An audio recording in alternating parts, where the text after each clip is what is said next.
किसी का बचपन चड्डी पहन के चाय बना रहा था, तो किसी का चड्डी पहन के फूल खिला, मेरा मतलब है जादू दिखा रहा था। ध्यान दीजिएगा कल्याण जी, कहीं चू किट खेलते खेलते आपका चू ना कट जाए। और रिमोट से और अलग अलग के गैजेट से जो उन्होंने लहंगे चोलियां उठाई हैं, वो समाज में थोड़ा अच्छा संदेश। फिर खुलेगी असल में राहुल जी के सपनों की नफरत के बाजार में मोहब्बत की दुकान। हेलो दोस्तों, राम राम। दोस्तों, संसद में महिला सम्मान, महिला अपमान, इस मुद्दे पे बहस तो बहुत हुई कि कौन कितना महिला विरोधी है, कौन कितना प्रो महिला है। ये सब करके टाइम चूसा गया और परिसीमन पर तो कांग्रेसी और विपक्षी दल दोनों ने ही गोटे फ्यूज कर दिए हमारे सत्ताधारी दल के। लेकिन मैं अपनी ऑडियंस को कभी मायूस नहीं होने दूंगा। बिल पास हुआ हो या ना हुआ हो, भाई हमको क्या। एक बार फिर आपके लिए लेकर आया हूं हमारी संसद के कुछ रत्न, जिन्हें हम डिस्कस करेंगे आज की जेम्स ऑफ पार्लियामेंट में। रोस्ट कह लीजिए, सटायर कह लीजिए, व्यंग कह लीजिए, आप कुछ भी कह सकते हैं। वैसे तो व्यंग तो हमारे देश की संसद ही बनी हुई है, तो हम उससे बड़ा व्यंग क्या ही कर लेंगे। लेकिन फिर भी चलिए प्रयास करते हैं। आइए शुरू करें। लाइक कीजिएगा वीडियो को, सब्सक्राइब कीजिएगा चैनल को और बेल आइकन दबाना बिल्कुल मत भूलिएगा। और अगर वीडियो पसंद आए तो अकेले एंजॉय नहीं करते, शेयरिंग इज केयरिंग। अपने दोस्तों के साथ, परिवार वालों के साथ शेयर जरूर करें। तो दोस्तों, क्योंकि ये पूरी चर्चा इन 2 दिनों में महिला आरक्षण बिल और महिला सम्मान के विषय पर थी। वैसे तो हमारे देश के नेता चाहे किसी भी दल के हों, वो लोग महिलाओं का कितना सम्मान करते हैं, ये तो हम सब लोग अच्छे से जानते ही हैं। लेकिन फिर भी दिल खुश करने को गालिब ये ख्याल अच्छा है। तो अगर बात महिलाओं की हो रही है तो सबसे पहले हमारी विपक्षी दल की महिला, हमारी नेत्री प्रियंका गांधी जी से शुरू किया जाए। लोकतंत्र को खत्म करने की शुरुआत तो इस सरकार ने चुनाव आयोग, न्यायपालिका, मीडिया और अन्य संस्थाओं पर अपना पूरा दबाव डालकर शुरू कर ही लिया था, मगर अब लोकतंत्र पर खुला वार होने जा रहा है। अगर ये विधेयक पारित होता है तो समझ लीजिए कि इस देश में लोकतंत्र खत्म हो जाएगा। लो भैया, शुरुआत में ही लोकतंत्र खतरे में है, लोकतंत्र मार दिया। मुबारक हो देवियों सज्जनों, फाइनली 12 सालों में 1200वीं बार लोकतंत्र खत्म हो चुका है। वैसे तो अब हाल ये हो गया है कि यदि कभी बीजेपी सचमुच में भी विपक्ष को, मीडिया को और हम जैसे छोटे मोटे यूट्यूबर्स, क्रिएटर्स को भी पेलना चाहे तो हम आवाज तक नहीं उठा सकते। और कारण है कि पिछले 12 सालों में इस देश की सबसे पुरानी और सबसे महान पार्टी और उसके साथी दलों ने लोकतंत्र इतनी बार मारा है कि अब तो अंडरटेकर भी उठ के कहने लगा है कि इन ससुरों के 50 रुपए काटो। इतनी बार तो मैं मर के जिंदा नहीं हुआ था यार। वैसे जोक सपाट, कांग्रेस का हाल वही भेड़िया आया वाली कहानी जैसा है। इतनी बार आसपास वालों को झूठ बोल करके डरा दिया है कि अब यदि सचमुच में भी भेड़िया आया, यानी कि कभी लोकतंत्र पे खतरा हुआ और भाजपा फुल ऑन तानाशाह मोड में आ गई, तो इन विपक्षियों की तो कोई नहीं सुनने वाला। मतलब लोकतंत्र ना हुआ, टूथपेस्ट की वो ट्यूब हो गई कि रोज खत्म हो जाती है, लेकिन हर रोज सुबह वो रोल करके दबा के एक बार का निकाल लेते हैं कि आज का काम तो हो जाएगा। हर पार्लियामेंट सेशन में एक ना एक बार लोकतंत्र मार देते हैं। आज प्रियंका जी ने मार दिया, बढ़िया है, जय हो वायनाड वाली मैया की। दीदी के बाद आते हैं इनके भैया पे।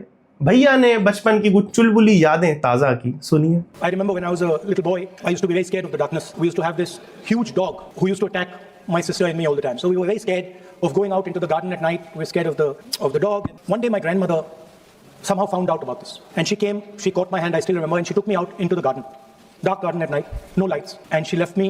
She said, now you stay here, don't move. I remember my legs were even shaking a little bit, and then I saw my grandmother come, and she asked me, so what are you scared of? तो भाई राहुल जी का बचपन और कुत्ते का डर, कुछ भी हो, इंदिरा जी थी तो आयरन लेडी। राहुल भाई का कुत्तों वाला डर ऐसा ठीक किया, ऐसा निकाला कि उसके बाद तो उनकी भारत जोड़ो यात्रा में कुत्ते भी आए, बिल्ली भी आई, सुअर भी आए। पता नहीं आपने देखा या नहीं, इसमें कुत्ते भी आए, इसमें गाय भी आई, भैंस भी आए, सुअर भी आए, और बाकी तो आगे आप जानते ही हो कि और कौन कौन आया था। यदि नहीं आए तो वो थे यात्रा के बाद पोलिंग बूथ पर कांग्रेस के वोटर। वैसे कुत्ते से याद आया, वैसे तो शायद राहुल गांधी जी, कांग्रेस और भारत की लगभग सभी पार्टियां, लगभग क्या सभी पार्टियां, इनकी नजरों में सवर्ण समुदाय कुकुर से ऊपर कुछ नहीं है। लेकिन अब राहुल जी ने उनकी इतनी बात की है और एक दिल्ली वाला होने के नाते मैं एक छोटा सा अनुरोध करना चाहूंगा कि सवर्ण का ना सही, दिल्ली के कुत्तों की समस्या का ही कोई हल कर दो राहुल जी। शेल्टर होम की बात चली थी, मामला ठंडे बस्ते में चला गया, भाई डलवा दीजिए, कुत्तों का भी भला, हमारा भी भला। We had once a famous magician who came to do a magic show. A lot of children went to that show. 300-400 children, fantastic magic show. Rahul ji, अब जादू पूरा इसकी जगह आप बिल पे बोल लो अच्छा रहेगा। मैं चित्र बनाता हूं सर, मैं आर्टिस्ट हूं। राहुल जी ने अपनी पूरी स्पीच में 2 या 3 बार अपने बचपन को याद किया, बचपन में चले गए। सभापति ओम बिरला जी भी बीच में बोल पड़े कि राहुल जी आप बार बार बचपन, कभी जादू, कहां कहां जा रहे हो, कृपया बिल पर बोलो। जनता को लग रहा होगा कि बिरला जी यहां पे राहुल जी का विरोध कर रहे हैं या वो उन्हें चुप कराना चाहते हैं, हर बार की तरह जैसे करा देते हैं, जबकि असल बात इस बार कुछ और थी।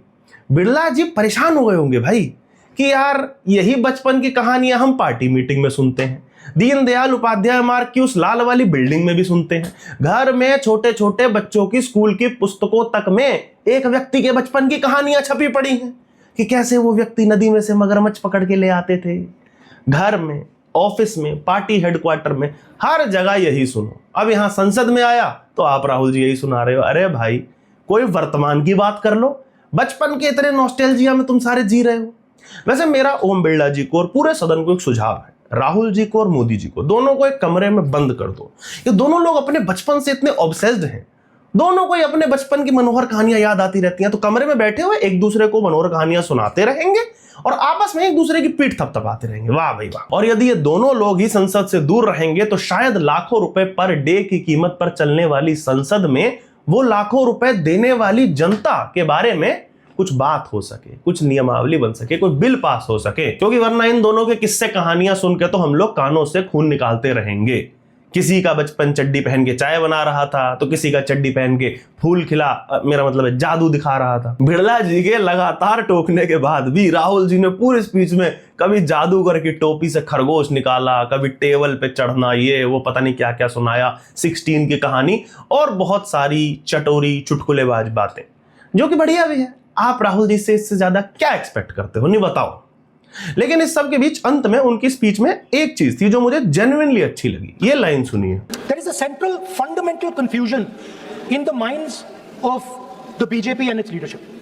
And the confusion is that they think they are the people of India. You are not the people of India. The people of India are something else. They also think that they are the armed forces. You are not the armed forces. The armed forces are something else. You are a political organization. You are not India and you are not the armed forces of India.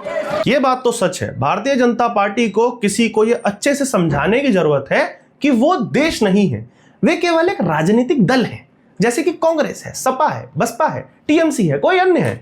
वैसे तो जनता को यह धीरे धीरे समझ में आ रहा है, चीजें क्लियर हो रही हैं। राहुल जी को बोलने की आवश्यकता नहीं थी, पर ठीक है, बोल दिया तो बढ़िया ही है। व्यंग से हटकर एक और इंपॉर्टेंट बात मुझे करनी है, और यह बात सचमुच में व्यंग, कटाक्ष, हंसी मजाक सबसे अलग है और बहुत महत्वपूर्ण है। इसके लिए राहुल जी की एक क्लिप देखिए उनके भाषण की। And this is a historical fact. This need not be argued here. Everybody knows how Indian society treated OBCs, treated Dalits, what was done to them, what was done to their women, what they were allowed to do, what they were not allowed to do, how they were blinded when they read certain documents, how metal was poured into their ears when they heard certain verses. This is a fact. अब जो लोग अंग्रेजी ठीक से ना समझते हो या बिल्कुल ना समझते हो उन्हें बता देता हूं, राहुल गांधी जी ने देश की संसद में, भरी संसद में खड़े होकर कहा कि ये एक फैक्ट है कि कैसे कुछ डॉक्यूमेंट्स, यानी कि वो पुस्तकें कहना चाह रहे होंगे, डॉक्यूमेंट्स पढ़ने पर दलितों और ओबीसीज को अंधा कर दिया जाता था और कुछ वर्सेस यानी कि श्लोक सुनने पर उनके कानों में पिघला मेटल यानी कि धातु डाला जाता था। यह नोट कीजिएगा कि राहुल गांधी जिस समय भरी संसद में यह बात कह रहे थे, तब वहां मौजूद किसी भी पक्ष या विपक्ष के एमपी ने इसके विरोध में कुछ नहीं बोला। मैं भी इससे ज्यादा कुछ नहीं बोलूंगा, लेकिन आपको एक सिचुएशन जरूर इमेजिन कराऊंगा, एक एग्जांपल देकर इमेजिन करानी चाहता हूं। मान लीजिए कि राहुल गांधी ने यहीं खड़े होकर इसी जगह पे यह बोला होता कि हमारे देश में हजारों सालों से दलित लोग ब्राह्मणों के, राजपूतों के या अन्य किसी भी समुदाय के मुंह पर लगातार थूकते आ रहे हैं, तो मुझे पूरा विश्वास है कि राहुल जी के एकदम पीछे बैठी महिला, जिनका नाम कुमारी शैलजा है और जो हरियाणा के दलित परिवार से ही आती हैं, वो फौरन उठकर खड़ी होती और उन्होंने कहा होता कि राहुल जी आप ये क्या बोले जा रहे हैं, ये तथ्य नहीं है, आप अपने शब्द वापस लीजिए। और राहुल जी को अपने शब्द वापस लेने पड़ते और कुमारी शैलजा का स्टैंड भी बिल्कुल सही होता। लेकिन लगभग 500 लोगों की सदन में, जहां लगभग पूरी अटेंडेंस थी, 490-500 के आसपास लोग बैठे हुए थे, उनमें से एक भी ऐसा व्यक्ति, एक भी ऐसा सांसद नहीं था जो खड़े होकर राहुल जी से कहता कि इस देश के इतिहास में आप एक ऐसा केस दिखा दीजिए जहां पे किसी दलित, ओबीसी या सवर्ण या किसी भी व्यक्ति के श्लोक सुनने के कारण उसके कानों में मेटल डाला गया हो, या कोई पुस्तक या डॉक्यूमेंट पढ़ने के कारण किसी की आंखों में कुछ ऐसा डाला गया हो कि वह अंधा हो गया हो। दोस्तों, मैं फियर मॉन्गरिंग नहीं कर रहा हूं, लेकिन सवर्ण समुदाय के लोग यह बात ध्यान से सुने कि सदन में एक भी व्यक्ति उस समय राहुल गांधी यानी कि लीडर ऑफ ओपोजिशन को फैक्ट चेक करने के लिए खड़ा नहीं हुआ था। बस समाचार समाप्त, आगे चलते हैं। और अगर हम इनके खुद के सरकारों को देखें अगर, तो अध्यक्ष महोदय इनके 21 जगह सरकारें हैं। भारतीय जनता पार्टी ये बताए कि उनके 21 स्टेट में जहां सरकारें उनके सहयोगी साथियों के साथ चल रही हैं, कितनी महिला मुख्यमंत्री बनी हुई इनकी, और जो दिल्ली की बनी हुई हैं, और वो भी महिला होने के नाते केवल हाफ चीफ मिनिस्टर है। नहीं, अधिकार कहाँ है? भाई अखिलेश जी की इस बात से तो मैं पूरी तरह सहमत हूं। एक तो दिल्ली वाला होने के नाते मैं अपना दुख साझा करना चाहता हूं थोड़ा सा। मतलब इतने राज्यों में एक महिला मुख्यमंत्री बनाई तुमने, और वो भी ऐसी जिनके बाद सारे दिल्ली वालों ने खुद ही हाथ जोड़ दिए कि बस और नहीं चाहिए। ऐसा नहीं है कि रेखा गुप्ता जी कोई खराब इंसान है या बुरी नेता है, नहीं, उनके साथ समस्या वही है जो राहुल गांधी के साथ है। आप बहुत अच्छी इंसान हैं, होंगी जैसे कि राहुल गांधी, बस मुख्यमंत्री पद के योग्य नहीं है। वैसे जैसे राहुल जी निजी जीवन में बहुत बढ़िया इंसान होंगे, पर पीएम राहुल भाई, आप जादूगर की टोपी में से खरगोश सरगोश निकालो, कहां ये पीएम वीएम कुर्सी के चक्कर में पड़े हो। लेकिन मेरे पास भाजपा के लिए एक उपाय है जिससे उन्हें देश की सबसे मजबूत, सबसे तगड़ी मुख्यमंत्री मिल सकती है, और वो भी 15 दिनों के अंदर अंदर। तो करना यह है कि ममता दीदी को कमल छाप गमछा पहनाकर भाजपा में ले लो। बंगाल चुनाव कोई भी जीते, मुख्यमंत्री एक भाजपा की महिला बनेगी, स्ट्रांग महिला। अब कोई इस पे कह सकता है कि भाई ऐसे थोड़ी होता है, ऐसे कैसे विपक्षी दलों को अपना कमल छाप गमछा पहना करके अपने में मिला ले। If you know what I mean. ऐसे लोगों से यही कहूंगा कि जाकर कभी बंगाल भाजपा का हाल तो देखिए जनाब, कौन कौन है, कौन अपने हैं, कौन पराए हैं, सब समझ आ जाएगा। यहां तक कि भाजपा का मुख्यमंत्री फेस छोड़ो, चलो जाने दो, उधर नहीं जाएंगे। अनडेमोक्रेटिक बात माननीय मंत्री जी ने कही। हो सकता है उन्होंने धर्म की बात कही हो, लेकिन पूरा देश आदि आबादी को आरक्षण चाहता है। अध्यक्ष महोदय, मैं माननीय मंत्री से जानना चाहता हूँ, क्या मुस्लिम महिला आदि आबादी में नहीं आती नहीं होनी ना? समाजवादी पार्टी सारी टिकटें मुस्लिम महिलाओं को दे दे, हमें कहाँ आपत्ति है? हमें कोई आपत्ति नहीं है। ये वाला बढ़िया था गुरु। मुझे लग रहा है अमित शाह जी और अखिलेश जी बाहर से सेटिंग बिठा करके आते हैं कि एक तुम मारना, अपने वालों को थग लाइफ मूवमेंट दे देना, फिर एक मैं मारूंगा, मैं अपने वालों को दे दूंगा। लेकिन गृह मंत्री जी की सलाह बढ़िया थी, इस पर गौर करना चाहिए अखिलेश जी को। अखिलेश जी अगले चुनाव में सभी सीटों पे मुस्लिम महिलाओं को टिकट दे दें। हो सकता है कि उसके बाद कुछ मौलाना लोग डिंपल जी के बारे में शर्मनाक, घटिया और भद्दी टिप्पणियां करने से बाज आ जाएं। वैसे सभी सांसद, विधायक मुस्लिम महिलाएं होने के बाद जब सपा चुनाव जीतेगी, जोर शोर से जीतेगी, और उसके बाद पार्टी ऑफिस में जश्न का माहौल होगा, उसका एक एक्सक्लूसिव वीडियो आपके लिए लाया हूं, आनंद लीजिए।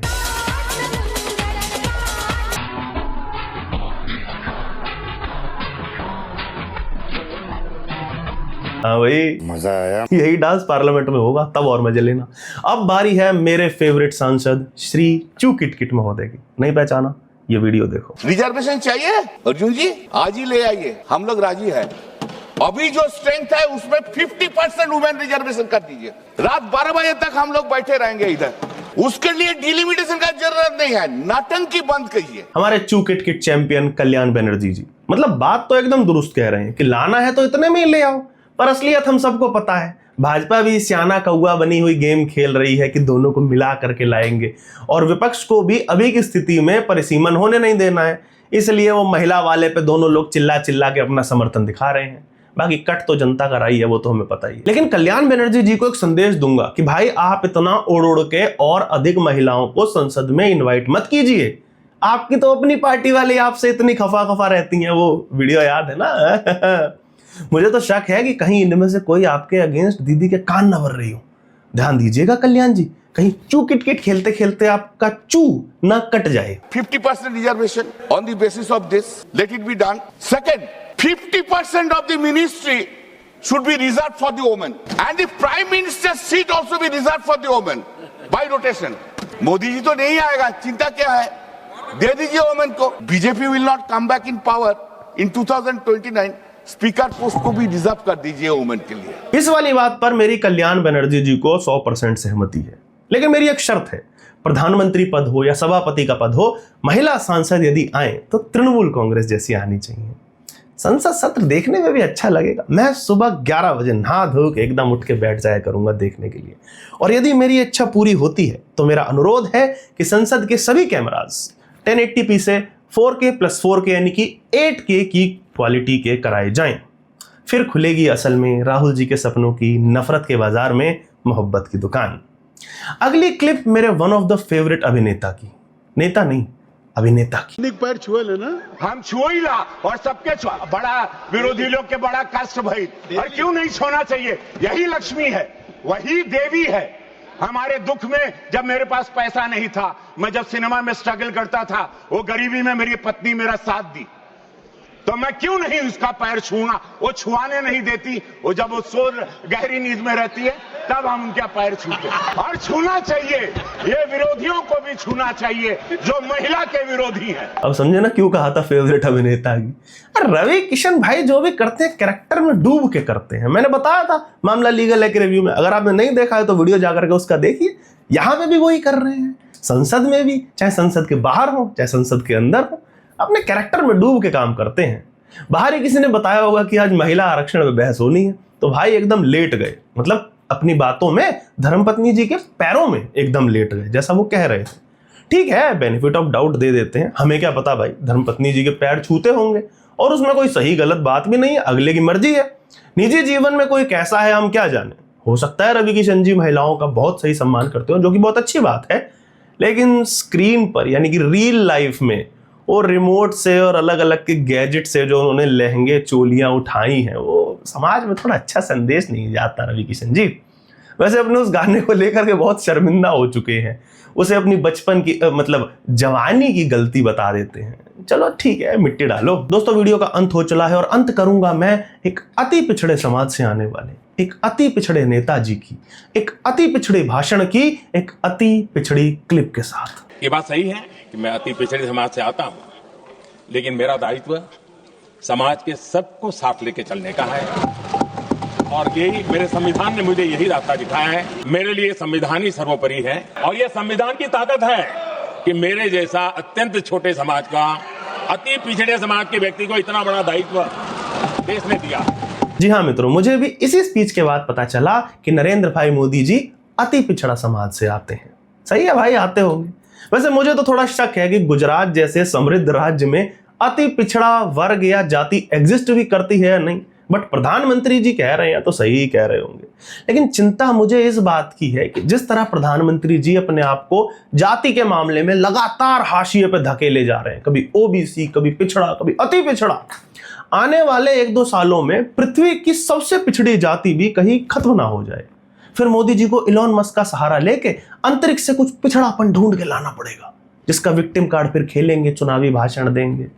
वैसे मजाक से हटके मतलब सोचिए क्या तरीका है भाई, कैसा देश, कैसा समाज हमने बना दिया जिसमें हम जी रहे हैं, जहां एक प्रधानमंत्री जो कि 12 साल से प्रधानमंत्री है, उससे पहले लगभग 12-14 साल मुख्यमंत्री रहे, वो केवल तुष्टीकरण के लिए अपने आप को पिछड़ा सिद्ध करने पर तुले हुए हैं। अरे भाई, इन्हें कोई जाकर के बताओ कि किसी जाति, किसी समूह, किसी लिंग के सामाजिक उत्थान के लिए उनके जैसा बनना जरूरी नहीं होता।